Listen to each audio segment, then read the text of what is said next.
Hai guys, apa kabar? Semoga kalian sehat dan sukses selalu dimanapun kalian berada. Teman-teman, Abu Dhabi International Chess Festival 2022 memasuki babak ke-8 tadi malam waktu Indonesia Barat. Iren, setelah dikalahkan oleh Jordan Van Foreest di babak ke-7 kemarin, kembali berhadapan dengan pecatur kuat. Bukannya lebih mudah ya teman-teman, tapi kembali lagi berhadapan dengan pecatur yang elo ratingnya lebih tinggi. Ya karena turnamen ini tuh benar-benar kuat banget teman-teman dan berisikan puluhan Grandmaster. Dan kita akan bahas pertandingan mereka. Pasti ada langkah-langkah yang bisa kita ambil pelajaran teman-teman dan bisa kita implementasikan kepada permainan kita. Muradli Muhammad pecatur dari Azerbaijan, elo rating 2552, memegang buah putih. Iren Karisma Sukandar 2373 dari Indonesia memegang buah hitam. Muradli memulai dengan pembukaan Inggris dengan ciri khas C2, C4. Kemudian hitam menjawab dengan C6, putih D4, hitam D5, putih kuda F3, hitam kuda F6, putih E3, hitam E6. Putih gajah ke petak D3, hitam gajah ke petak D6, putih kuda C3, hitam kuda B ke petak D7.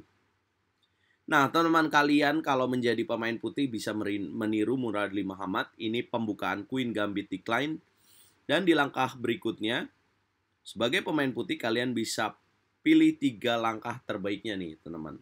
Menteri C2 adalah langkah yang paling banyak dipilih. Dan kemudian rokade pendek. Dan yang ketiga adalah dengan menjalankan E4. Dobrak langsung dari petak center. Apa yang dilakukan putih pecatur Azerbaijan ini membongkar langsung dengan langkah E4. Pion D memukul pion E4, kuda memukul kuda, gajah memukul kuda ke petak F6, gajah tarik ke petak C2. Nah, apa yang harus diwaspadai dari permainan putih seperti ini adalah gajah di petak C2-nya ini nih teman. Jadi gajahnya sangat aktif dan mengincar sayap raja hitam. Lalu untuk merespon gajah C2, sebagai pemain hitam kita bisa memilih apa sih? Langkah apa yang terbaik? Ya, langkah yang terbaik adalah dengan menjalankan gajah ke petak B4 skak. Kemudian yang kedua adalah menteri ke petak A5 skak. Dan dengan menjalankan C5. Nah, Mbak Iren di sini memilih gajah ke petak B4 skak. Kemudian putih gajah D2, gajah memukul gajah skak, menteri makan gajah, hitam rokade pendek, putih rokade pendek, dan hitam B6. 13 langkah sudah dimulai teman-teman dan kalian bisa lihat bahwa dengan terjadinya pertukaran gajah gelap maka petak E5-nya kosong teman-teman. Dan ya putih melanjutkan dengan benteng A ke petak D1. Kemudian hitam menteri C7 dan putih benteng F ke petak E1. Hitam gajah ke petak B7 dan putih C5. Pemilihan langkah C5 ini teman-teman ini sangat menarik dan apa tujuannya? Ya jelas ya tujuannya adalah untuk tidak membuat gajah hitam berbahaya teman-teman. Artinya dengan C5 ini putih men-shutdown, mematikan gajah milik hitam. Dan juga dengan terjadinya pertukaran gajah gelap maka ada petak D6 yang kosong. Nah ini yang bisa dieksplor oleh pemain putih. Hitam melanjutkan dengan benteng F ke petak D8, putih menteri C3, hitam kuda D5, putih menteri ke petak A3. Hitam merespon dengan menteri E7, kemudian putih kuda D2, hitam kuda C7, putih kuda C4. Mulai coba masuk ke petak D6, hitam mencegah dengan kuda B5, putih menteri E3. 21 langkah teman-teman bisa lihat bahwa waktu Kairen ya berbeda ya. Berbeda cukup jauh 29 menit sementara putih 50 menit. Ya memang ya di sini terlihat bahwa hitam dalam tekanan dan secara evaluasi putih unggul. Hitam menteri ke petak F6 mengancam pion di petak D4, putih langsung menutup dengan kuda E5 dan hitam merespon dengan langkah G6. Nah, tetapi langkah G6 ini tidak disukai guys oleh evaluation bar yang artinya mengindikasikan bahwa langkah G6 ini membuat putih makin unggul. Kemudian pecatur Azerbaijan Muradli Muhammad gajah ke petak B3, hitam kuda ke petak C7 dan kuda ke petak G4 dimainkan oleh Muradli. Boom. Apa tujuannya? Ya, hitam menteri ke petak G7, putih menteri ke petak F4, mengancam kuda di petak C7 dan hitam benteng A ke petak C8. Putih H4. Nah, evaluasi menurun. Karena sebenarnya di langkah berikutnya, jika tidak memilih langkah H4, putih sudah dapat unggul, teman-teman. Jika memilih kuda ke petak H6 skak, raja harus ke petak F8 menjaga pion, dan putih dapat lakukan gajah memukul pion E6. Jika di sini memainkan langkah G5, maka putih bisa menarik menteri ke petak F3. Karena makan kuda tidak bisa dilakukan checkmate di petak F7. Apabila kuda memukul gajah, maka benteng memukul kuda, dan apabila pion B makan C5, maka putih bisa melakukan benteng D ke petak E1. Tujuannya adalah untuk masuk ke petak E7.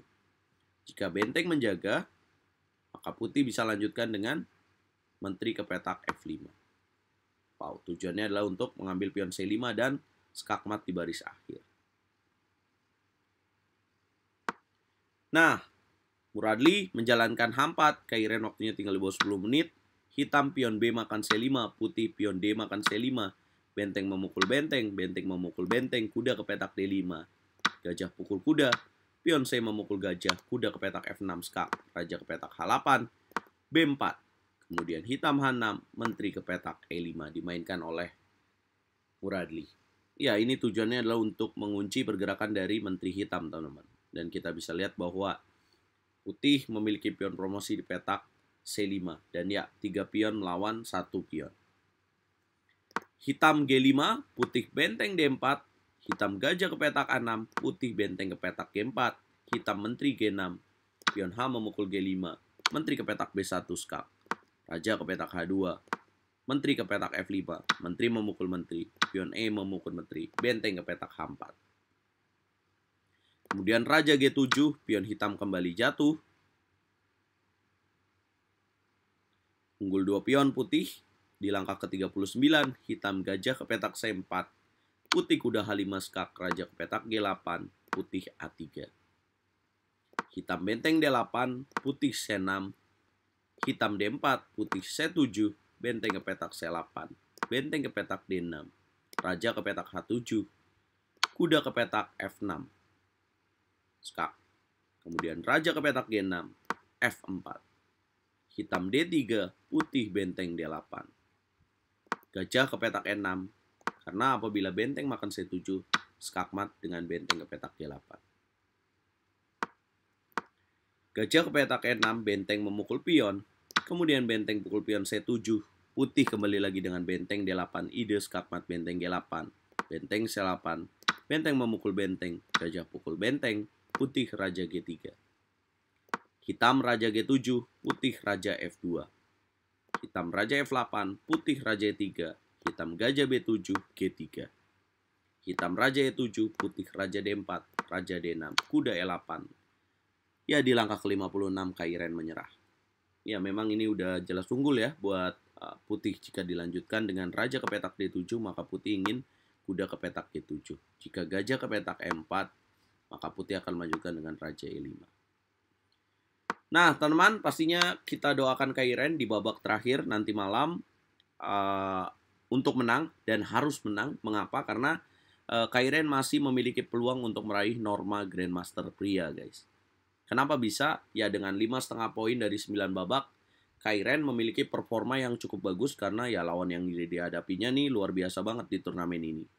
Ada Wang Hao menahan remis, ada Badur Jobava dia menang, lawan Jordan Van Foreest, melawan Muradli Muhammad, dan banyak lagi. Nah, tapi di babak terakhir lawan Kairen juga nggak mudah. Karena lawan Kairen kembali lagi dia akan berhadapan dengan Wonderkid. Setelah di babak sebelumnya dia berhadapan dengan Raunak Satwani, Kairen nanti malam akan berhadapan dengan Leon Lukmendoka, pecatur dari India, guys. Usianya memang masih 16 tahun, tapi elo ratingnya 2600. Ya, apapun itu bisa terjadi ya. Kairen moga-moga dapat menunjukkan permainan terbaiknya dan bisa menang dari Leon Lukmendoka. Yuk, kita doakan Kairen di kolom komentar. Kita doakan hal positif, teman-teman.